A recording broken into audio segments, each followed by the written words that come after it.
So hello and welcome to episode 1 of Atrainability Radio, where I speak to Lucy Watts about her experiences as a patient in the NHS.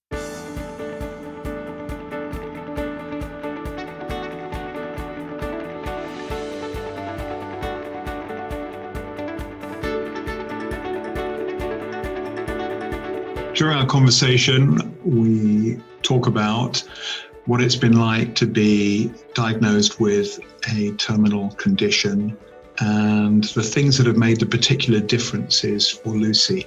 What's so brilliant is that having not been given long to live at the age of 16, 10 years later, she is still thriving and participating and helping other people to benefit from her experiences, and that's what we hope to share today. Well, hello, my name is, in the light of Kate Granger, I'm Lucy. I'm 26 now, my birthday was last week, and I've been poorly with a life-limiting condition since I was born, but I was undiagnosed through my childhood, lived a relatively normal life. As I got older through childhood, the gap between me and my peers physically was widening. As they were becoming more independent, I was becoming more dependent on my mum and on other people for help. And then I got to about 14 and my body just completely gave up. I became housebound, bedbound, developed multi-organ failure. I began relying on increasing amounts of intervention to survive, and so became my life, which revolved around my care.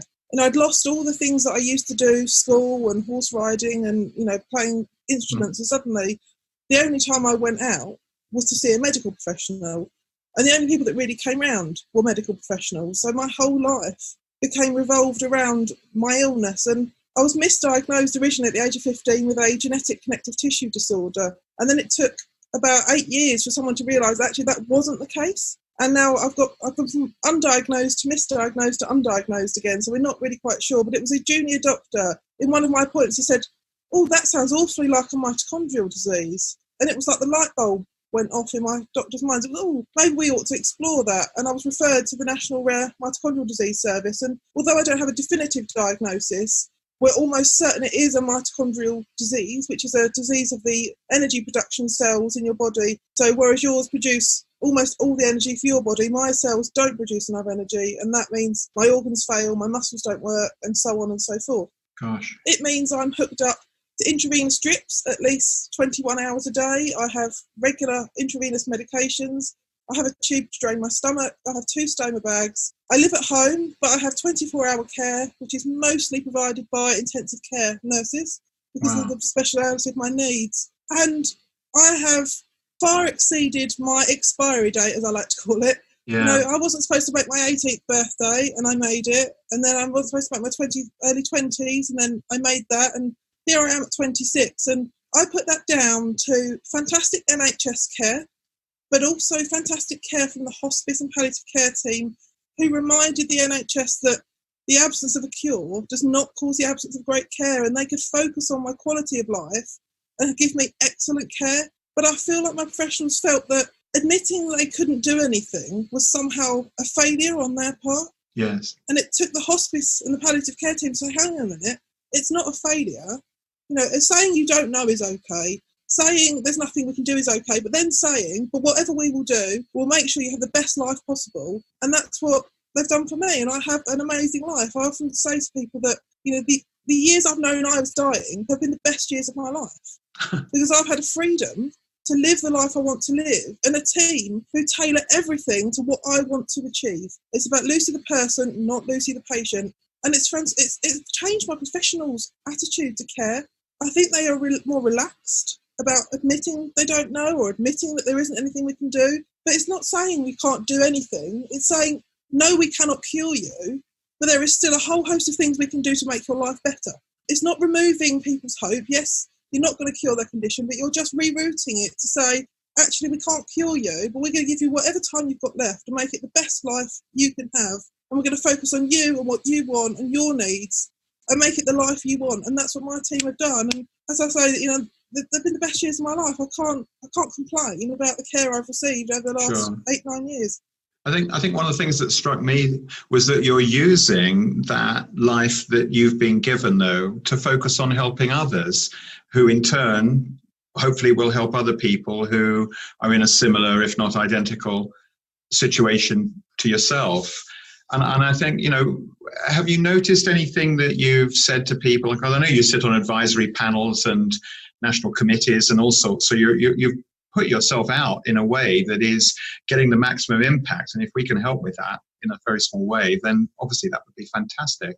Are there any things you can think of, Lucy, that people have come back and said, that really made a difference to me and I was able to put that into practice? Are there any anecdotes? People love anecdotes, Yeah, I think there's been quite a few over the years, and it's going to take me a little while to remember all of them. But I think one of the things that struck me most is I regularly hear it when I go to an event and I give a speech, when people come up to me and say, I'm going to change the way I do X, Y, or Z because you've shown me that there's a different way of doing it. And that, to me, is the best thing I can achieve, is to get people to change the way they think, to change the way they act, to change the way they care, to better impact on their patients. I mean, one lady, I'd been at an event for clinically assisted nutrition and hydration and the withdrawal of that for patients with, who are lack capacity and might not want to stay alive. And I talked a lot about how artificial nutrition had kept me going and given me a good quality of life. And actually, I have to plan for a point at which I would want that removed, because it's not a new intervention for me. It's not like I would go into ITU and suddenly be started on TPN, my intravenous nutrition. I'm already on that. And it was her, she was saying, I never appreciated for my patients how life-changing nutrition can be. But also, I never thought about the fact that we never talk about the point at which they'd want it taken away.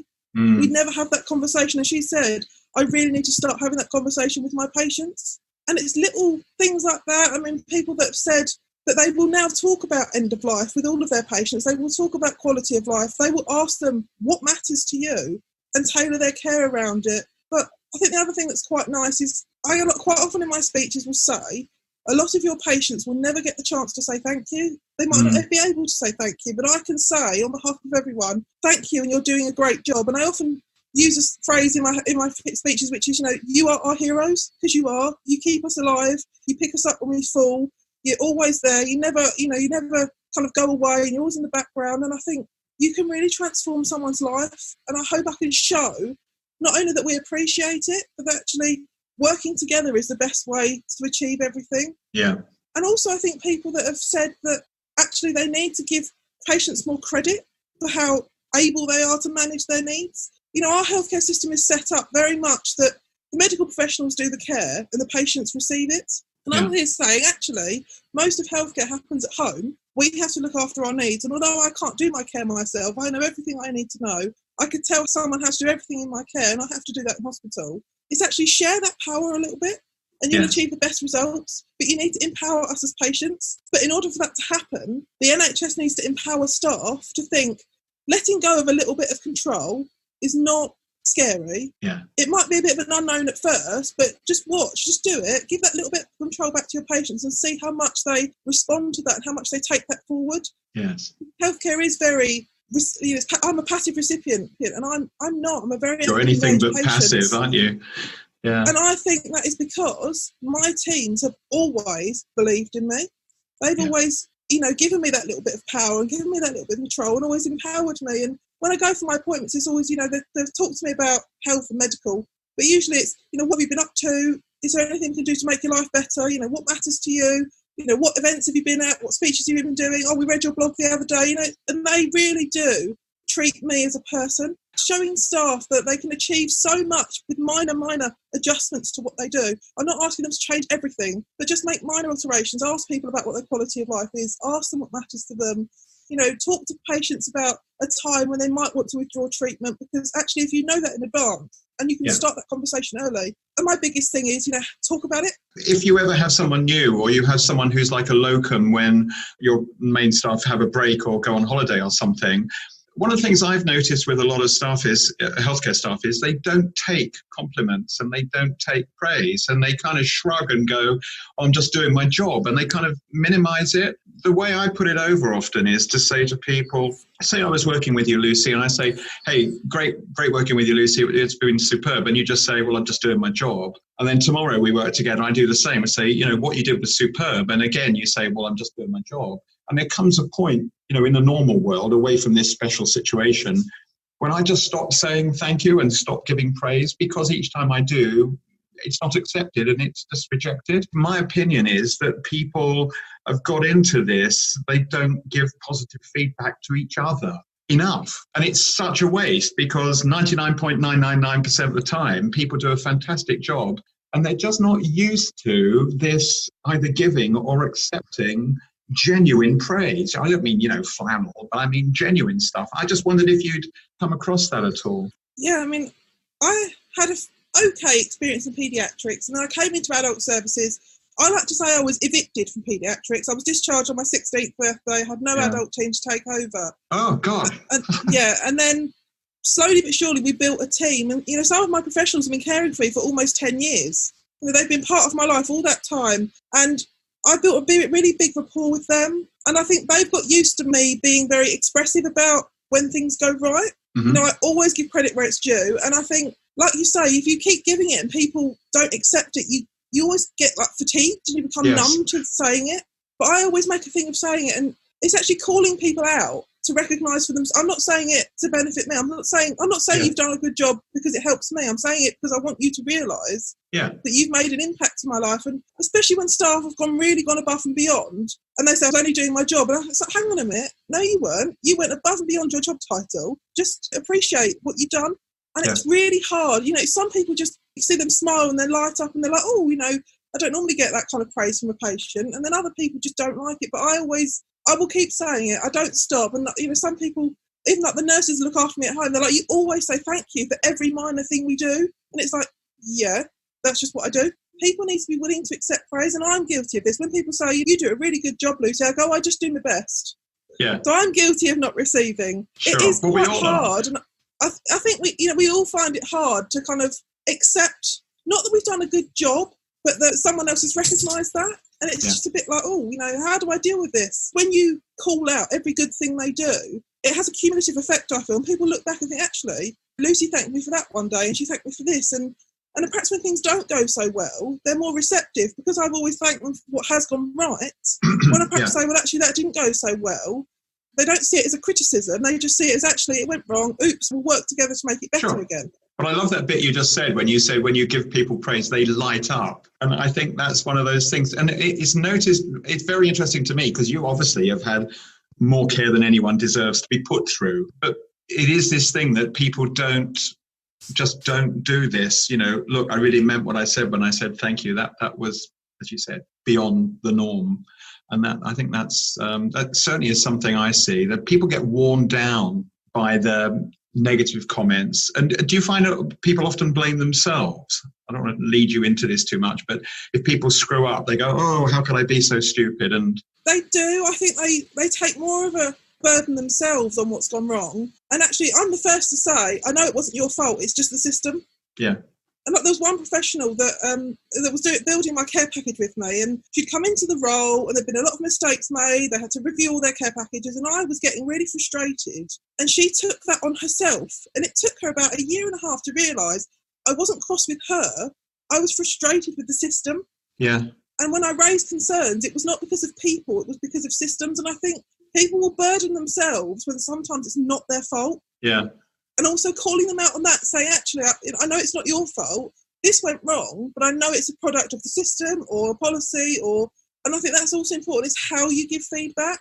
A lot of times I have professionals say to me, we always hear when things go wrong, but we never hear when things go right. Right. And I think it's just like, why aren't we celebrating people's achievements? But also I think within the NHS, staff recognising other staff's, achievements, and managers recognising good practice and sharing that learning. And I just think, if someone, all they ever hear is, you've done wrong, this went wrong, that was bad, this patient's complained, this thing went wrong, you did that badly, they get really beat down, the feeling in the workforce, and burnout and everything like that, if we keep highlighting everything they do right, it will somehow counteract their feelings that everything is wrong.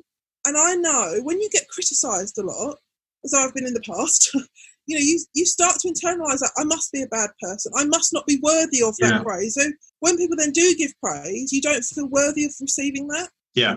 I mean, I think you said about imposter syndrome, which is kind of what that's an extension of. When you were invited to be a TED speaker, you thought, oh my goodness, and I get that. I understand that. Just focus on the system bit, because you've just said, you've encountered problems within the system. That is absolutely something which we would like to, I suppose, try and encourage everyone at all levels within the system to be identifying what those are and what to do about them. I always say, the system is a system, but the system is not what runs the NHS. It's people that run the NHS. They have to work within the system. Policies and systems are not often set up around enabling things to happen. They're often protecting from wrong. It's a bit like safeguarding. People see safeguarding as a way to control risks. Well, actually, it's an enabling tool. These are all the risks. This is how we mitigate all the risks. We're still going to let them do X, Y, and Z. And I think we get so het up on protecting from wrong, we don't aim for the right. And the system is set up in that way. It's like a very negative attitude rather than a positive, encouraging thing. And I think when you work in the system, and it's don't do this, don't do that, this policy says this policy says that, don't do this thing, don't do that. It's a very negative atmosphere. And I think we need to be more encouraging for doing right. And I'm going to use a really bad analogy now, but I've got an assistance dog, and she was trained by me with help from a charity called Dog Aid. And she was meant to be our family pet, and then she got trained. We train her in a way that we say, for everything you do right, we'll give you a praise. So she thinks that doing her job is the best thing to do because we ignore everything that goes wrong and we praise for everything that goes right. And our NHS system is the opposite. It punishes people when they go wrong, but it never rewards them for doing the right thing and gears that towards positive change and positive impact. And I think we need to change our mindset, and the system needs to change to be about enabling and positive and achieving rather than protecting and negative aspects. Yeah, I think that you've said it, Lucy. You've really, really said it. And I took part in a webinar a few years back. I'm not going to name the organisation that obviously that did it, but there was a chap there who was a high-level journalist with influence. And I just said to him, I don't think we'll ever cure the NHS until people like you stop looking for who to blame. As soon as you say bad nurse, bad doctor, certain national daily press, so let's not go down that, but some of them all the time, they're just looking for who did wrong. And I said to people, tell me what good blame achieves. And that, by the way, goes internally as well. And so I'm particularly keen to stop people blaming themselves. Yes, to learn. And of course, this, the simplistic thing about I'm only human is no excuse for mediocrity. But at the same time, it should be a motivation for learning and improving, which I think is what I'm hearing, you're saying here. It's about... And that's what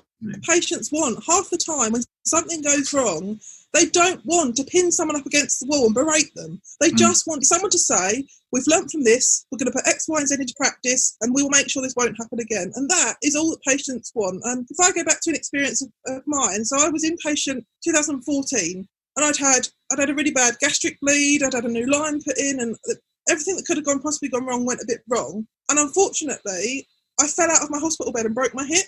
Oh, and as if it wasn't bad enough. Yes, and the actual fall was no one's fault. I'd been given a drug that a couple of times had made me hallucinate. I had a suprapubic catheter, a catheter that kept blocking. And I think in my foggy-headed, hallucinating thing, I've tried to get out of bed because my catheter had blocked and I needed the toilet. And I've just fallen because I couldn't stand up. And we always said all the way along, the fall was never anyone's fault. It was just a product of multiple different problems that came out in that one thing. But the care I received afterwards was not very good. And I was on the floor for over an hour waiting for someone to find me. No doctor came to check me for 6 hours, even though my leg was facing backwards. And then I had no pain relief, had to wait 4.5 days for an operation. And it was awful. And we put in a complaint.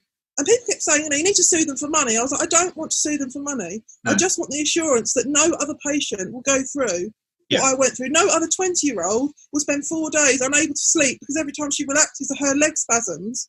And it was just horrible. And actually, I wanted that to be a learning tool. But everyone panicked. We were very open and we said right from the get-go, we are going to complain about this because we don't want it to happen again. And then people were very supportive of it. And then once that complaint went in, it suddenly changed. And I think people were worried we were going to apportion blame to people. And it was like, no, there was a lot of agency staff on that night that didn't know the policies. They didn't put in a datix form. It just seemed that everything that could have gone wrong went wrong. But I think that was a product of not having enough staff that knew the policies, not having enough staff on shift full stop. I think they had one nurse and a nurse sharing 2 wards and then 2 HCAs. And all I wanted to know was that if anyone fell out of bed again, that the datix form would be completed straight away. A doctor would be straight up to check them and that they wouldn't wait 4.5 days for an operation with no pain relief. Because I was told I could either go to a surgical ward and have pain relief, or I could stay on the gastro ward and have my nutrition and medication by my Hickman line. I couldn't have both.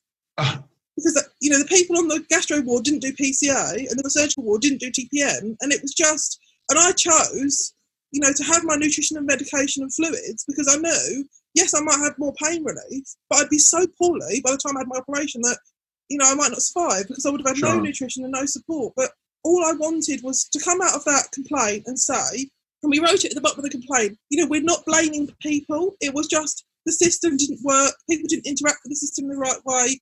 Can you please make sure this won't happen again? And the response we got back was very defensive. Rather than saying, yes, we accept that, we won't do this again. What if that had been a learning opportunity? What if they'd said to me, Lucy, can you come into the hospital and talk to our staff about what went wrong, what we can learn from it? That would have been a perfect outcome for me because I would have thought, you know what, I could just sit and talk to people without any blame, without any negativity, just say X and Y and Z went wrong, but this is the ways steps you can take to stop it happening again. And that never happened.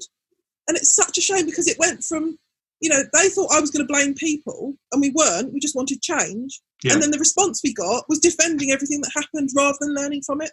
Yeah. And I think you said something there, again, that I'm zapping in on, which was what you want to know is A, B, and C have changed. Because often you hear this flannel about, lessons have been learned and changes have been made. Yeah, but what are they? And I think that is, for me, what's really important. I don't want some, as you say, defensive rubbish answer that's generalistic and actually just trying to fob you off. You want to feel that your concerns have been listened to, have been valued, and have been specifically acted on. For me, that's a respect. That's showing you respect. And clearly, you know what you're talking about. You've thought these things through in immense, relevant detail. And so you are such an amazing learning resource. I think what you're doing, Lucy, is amazing. I really do.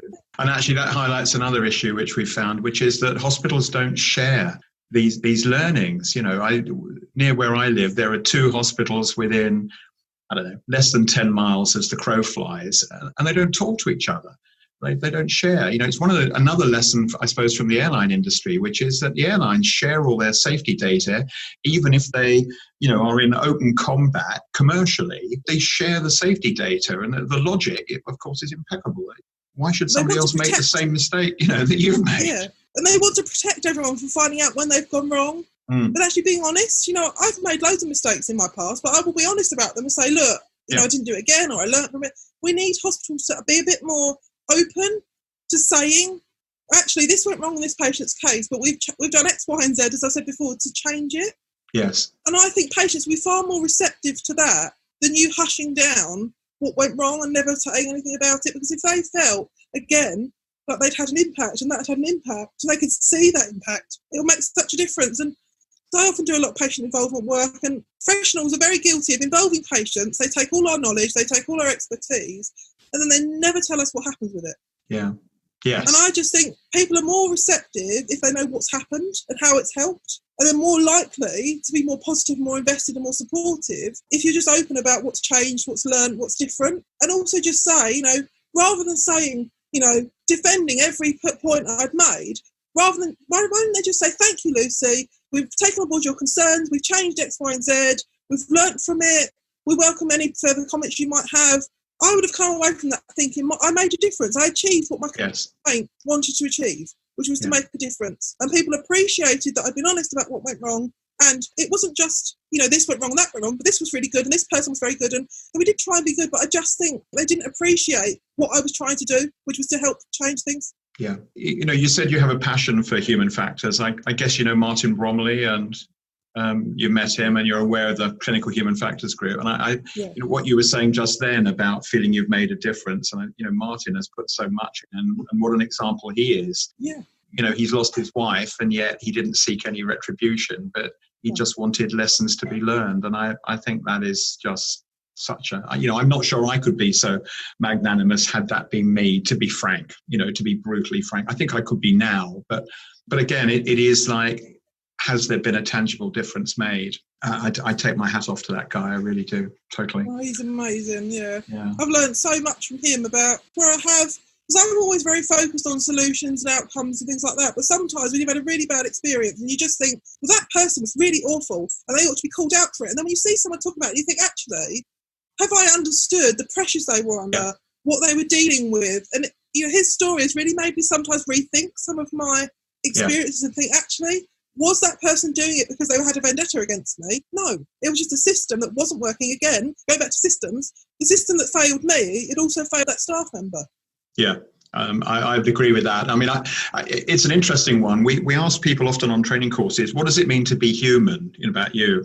And do you know how rare it is to get the word compassion out? You quite often get empathy, but and I know they're kind of aligned, but I think that compassion starts within.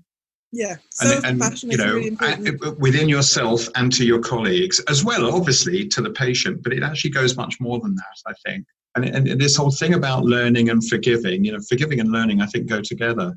But compassion is an essential part of that. And as you've just said, why has that person done that? And it's about digging that bit deeper. Have they not been able to take a break? Have they done successive long shifts? Is there something going on in their personal life, perhaps? All sorts of reasons like that. Us as patients, cutting people a little bit of slack. So we expect doctors to cut us a bit of slack when we do something wrong. Actually, we need to cut professionals a bit of slack because, sometimes when I've been in hospital overnight and you're still waiting to see the doctor, well, there's one junior doctor on for the entire 600-bedded hospital, and they come to you and the first thing they say is, I'm really sorry. And it's, I could turn around and say, well, I've been waiting an hour and a half for you to come. But actually, when you look at it, she's probably done 3 cardiac arrest calls. She's probably done, they've done this many things and that many things. They've probably been shouted at by a number of patients. They've probably never had a break, not gone to the toilet or had a drink. Actually trying to understand that healthcare professionals are human, they're people. Yep. And we forget that quite a lot. They are fallible, not these magical people that get everything right and can do everything. They're not superhuman. And the healthcare system is an interaction with people, with the system. Compassion does go both ways, but also understanding the pressures that people are working under, where things have gone wrong, that actually, again, it's not a personal, they've not done it to spite you. They've just done, it's happened what happened because of a number of reasons usually. It's not usually one problem. And that's another thing, patients often want one reason. They want you to say, it happened because of X. And sometimes it's like, well, actually, it happened because of 10 different things that all came together at one point. And I often talk to my friends, when they've had bad experiences, just say, just understand that they're not doing it to be nasty. They're not doing it to spite you. Yeah. It's probably a product of a number of problems that have all come together. And you've had a bad experience, and I don't doubt that. But just also think about the healthcare professional, how they must feel, knowing that they haven't given the best care that they want to give. Yeah. And that, to a healthcare professional, they go into this to care. Imagine going into work every day, as they do nowadays, and feeling like you don't give the care you want to give. That must be so demoralising. Yeah. And if you went into your job every day and felt the system stopped you from doing what you want to do and doing why you do your job, you can understand why people get burnt out and they get frustrated and they leave the NHS because they must just feel like, I went into this to care and the system is stopping me from caring. Yeah. Yeah, and that's why people get burned out. And then, when you hear the number of people who are quitting the profession or whatever, and that, I think, is where we really need to focus in many ways. But I think the lessons that we can take away from your attitude and your experiences and your comments and your obvious care and compassion for other people, I think it's fantastic. Long may you. So, Lucy, I'm gonna say goodbye. Let you take a break, maybe get some lunch or something. And thank you so much. And thanks to all your carers who look after you too. Yeah, brilliant. Thank you. Thanks, Lucy. Bye now. Bye. Thanks. It was a real pleasure to speak to Lucy Watts today, and I'm really grateful for Lucy's time appearing as a guest on Atrainability Radio. I hope the conversation will give you plenty to think about human factors and the changes that you can make as a frontline team member in healthcare. You can find the show notes for this episode of Atrainability Radio at our website, www.atrainability.co.uk. Just search for episode 1 with Lucy Watts. Within those show notes, you can find links and I hope some useful resources. Please do help spread the word about Atrainability Radio. Tell a friend about the show. And if you've not already done so, you can subscribe to this podcast in iTunes or wherever you get your podcasts. Until next time, I'm Trevor Dale, and this has been Atrainability Radio.